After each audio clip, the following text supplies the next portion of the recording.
Ever wondered how a tiny rooftop in central Tokyo produces both fresh fish and vegetables every day? Above an ordinary coffee shop sits a working tilapia farm where herbs and greens grow from the same water. No soil, no chemical fertilizer, and surprisingly little space required to make it work. Building farms on rooftops Japan has some of the most expensive urban land in the world. Tokyo's Minato Ward runs above $1,000 per square foot for commercial real estate.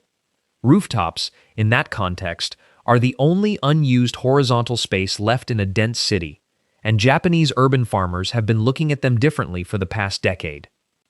What made aquaponics the right system for a rooftop is not just space efficiency, it is weight efficiency. A soil-based rooftop garden carrying enough growing medium to support a meaningful crop load is structurally demanding. An aquaponics system carries its weight in water, distributed across a tank and shallow grow beds, in a profile that many existing rooftop structures can handle without reinforcement. The system that feeds a Tokyo coffee shop fits in the same footprint as a parking space. How the system actually works: aquaponics runs on three components working in a continuous loop. Remove any one of them, and the entire system collapses within days. Understanding what each one does is the difference between a system that runs itself and one that fails in week 2. The fish go in a tank and produce waste. That waste is mostly ammonia, the same compound that makes conventional chicken houses unbreathable and conventional fish tanks toxic within days if not filtered. In a standard aquarium, ammonia is removed by water changes. In aquaponics, it is removed by bacteria. The plants sit with their roots in or above the water, absorbing those nitrates as fast as the fish produce them. Clean, nitrate-stripped water returns to the fish tank. The loop runs continuously, powered by a single small pump. The fish feed the plants clean the water, the bacteria make the conversion. Nothing is wasted. What 100 square feet can hold? The physical footprint of a functional 100 square foot rooftop system is smaller than most people picture. The core components are a fish tank, a grow bed, a sump reservoir, and a pump. That is the entire system. The pump, a 400 to 600 gallon per hour submersible unit, runs $25 to $45.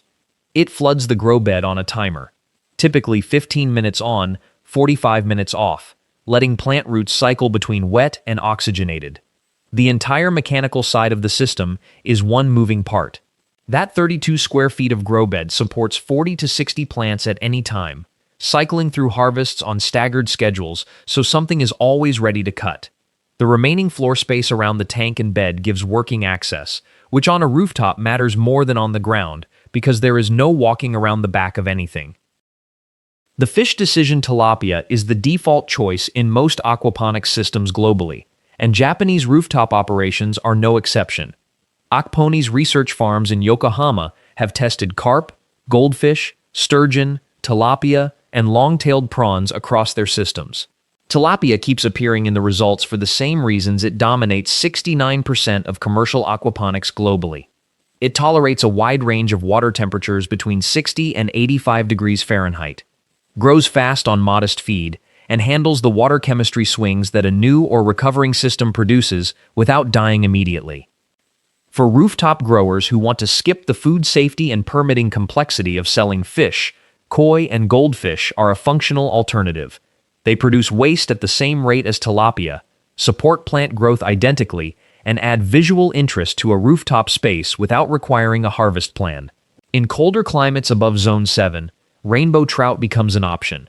It prefers 50 to 65 degree water, which a shaded rooftop tank in the Pacific Northwest or mountain regions provides naturally through most of the year, and it commands $8 to $15 per pound when harvested. The plants, leafy greens and herbs, dominate aquaponics plant lists globally because they match the system's natural output profile. Fish waste produces nitrates in the nitrogen range that leafy growth needs. Heavy nitrogen feeders like tomatoes and peppers can work in aquaponics, but require a more mature, heavily stocked system to sustain them. For a first build at 100 square feet, starting with greens and herbs is not a compromise. It is the correct technical choice. Japanese rooftop farms lean into varieties that have both culinary value and genuine aquaponics performance. Shiso, Japanese perilla, grows aggressively in aquaponics conditions, produces a large leaf with minimal space per plant, and sells for $4 to $8 a bunch at Japanese grocery stores in the United States. It is nearly impossible to overwater in a flood and drain bed, which makes it forgiving for new system managers. Mitsuba, the Japanese herb called trefoil or Japanese parsley, is shade-tolerant enough to handle partial rooftop shade and grows continuously if cut above the base rather than pulled. Negi, Japanese green onion, benefits heavily from the nitrogen load that fish produce and can be cut repeatedly from the same plant across a season. Watercress, a traditional Japanese stream herb, grows naturally with roots in moving water and is among the fastest producers in any aquaponics system. For the Western herb market, basil carries the strongest financial return of any aquaponics crop. Oklahoma State University extension data puts basil production costs at 30 to 83% below retail market price in aquaponics conditions. High-value herb data puts basil yield potential at up to $16 per square foot of grow space annually, the highest of any common aquaponics crop. The cycling period. Every aquaponics system failure story contains the same event somewhere near the beginning. Fish were added before the bacterial colony was established, ammonia spiked within days, and everything died. The cycling period, the 4 to 6 weeks it takes for Nitrosomonas and Nitrobacter populations to establish on the system's surfaces, is the step that determines whether the system works or fails, and it is skipped more often than any other part of the build. Cycling is not complicated. It requires running the pump continuously, with no fish in the system, adding a small ammonia source, pure ammonia from a hardware store at 2 parts per million concentration, or a few drops of fish food decomposing in the tank, and testing the water every few days with a basic API freshwater master test kit. The cycle is complete when ammonia reads 0, nitrite reads 0, and nitrate is present.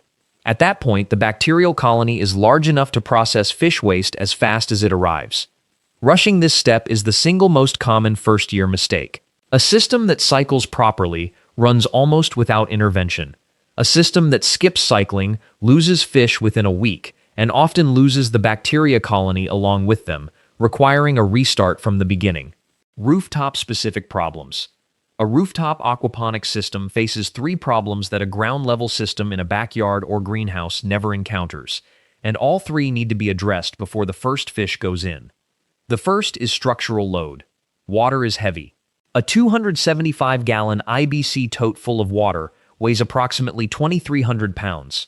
Add the grow bed, media, plants, and equipment, and a 100-square-foot system on a rooftop can approach 3,000 pounds of concentrated load. Most commercial rooftops in the United States are engineered for a live load of 20 to 40 pounds per square foot. A 3,000-pound system concentrated over a small footprint can exceed that. A structural engineer assessment before installation is not optional. It costs $200 to $500 and determines whether the build is possible at all. The second is wind. At rooftop height, wind exposure is significantly higher than at ground level. PVC connections, unsecured tubing, and lightweight components that would stay in place at ground level can fail or shift in sustained rooftop wind. Every connection needs to be secured, and every lightweight component needs to be weighted or anchored. The third is power continuity. A rooftop system without backup power is one outage away from losing the entire fish population. Beneficial bacteria survive several hours without aeration, but fish in a stocked tank at normal density cannot. A small battery backup, the same type used for home internet routers, runs a submersible pump for 4 to 8 hours during an outage and costs $40 to $80. It is the cheapest insurance in the entire build. The water system. The number that surprises most people is the water figure. A conventional soil garden growing the same square footage of leafy greens and herbs as a 100-square-foot aquaponics system requires approximately 10 times the water input over a growing season. Aquaponics uses a fraction of that because the water never leaves the system except through plant transpiration and minor evaporation.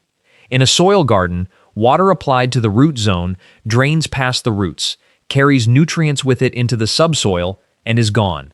The process repeats every watering cycle. In aquaponics, water circulates from tank to grow bed and back continuously. The same water that entered the system in week 1 is still in the system in month 6, minus what evaporated and what the plants transpired through their leaves. Top-up volume on a 300-gallon system in a moderate climate runs 5 to 10 gallons per week. For a rooftop in a dry urban climate, Tokyo, Los Angeles, Phoenix, that water efficiency is not incidental. It is the reason the system is viable at all. Carrying water to a rooftop in volume is not practical. A system that recycles 95% of its water input needs almost no resupply once established, and rainwater collection from a small roof section can cover the evaporation loss entirely in most climates. What it costs to build a DIY build of a 100 square foot rooftop aquaponics system using sourced components runs between $300 and $600. The IBC tote at $80 to $120 used is the largest single cost. Expanded clay pebbles for a 4x8 grow bed run $30 to $50. Lumber for the grow bed frame costs $20 to $40. The pump runs $25 to $45.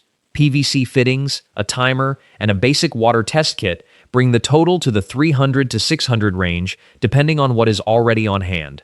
A commercial kit from a supplier like Aquaponi, which sells directly to home growers through their Aquaponics Academy, runs $800 to $2,000 for a system in the 30 to 100 square meter range, which includes engineered components, installation guidance, and technical support through the cycling period. The kit cost is higher, but the failure rate from poorly fitted components and skipped steps is significantly lower. Fish fingerlings at a one-time cost of $15 to $30 for 20 tilapia at the standard price of 20 to 50 cents each.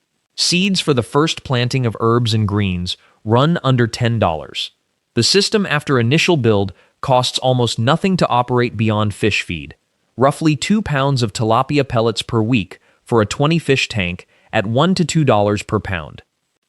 A 100 square foot rooftop aquaponics system running at steady state produces across 2 output streams simultaneously, and the honest accounting of those streams matters more than any optimistic projection.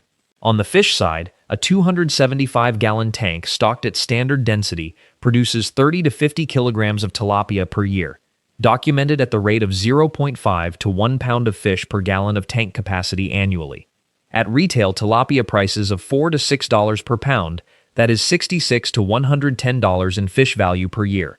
As noted earlier, the fish do not carry the system financially. They feed it. On the plant side, one 4x8 grow bed running staggered lettuce cycles produces 400 to 600 heads of lettuce annually. At retail prices of $2 to $3 per head, that is $800 to $1,800 in lettuce value from 32 square feet. Replacing that lettuce production with basil at the same square footage pushes annual herb value to over $500 at conservative retail, and continuous shiso, mitsuba, and negi production alongside it adds another $200 to $400 in annual grocery replacement value. Total conservative annual output value from 100 square feet, $1,500 to $2,500 in grocery replacement, with the fish as a secondary protein source on top. The system that runs on a Tokyo coffee shop rooftop is not a novelty. It is a documented production system that pays for its own build cost inside the first year and runs at near zero input cost from that point forward. Keep it simple, keep it growing, and keep it Japanese. Farmer Louie covers traditional Japanese and Asian farming systems for families working with small space and real budgets. This video walked through the full build and biology of a Japanese rooftop aquaponics system, from the Agrico farm in Tokyo to the exact components and real production numbers for a 100 square foot setup.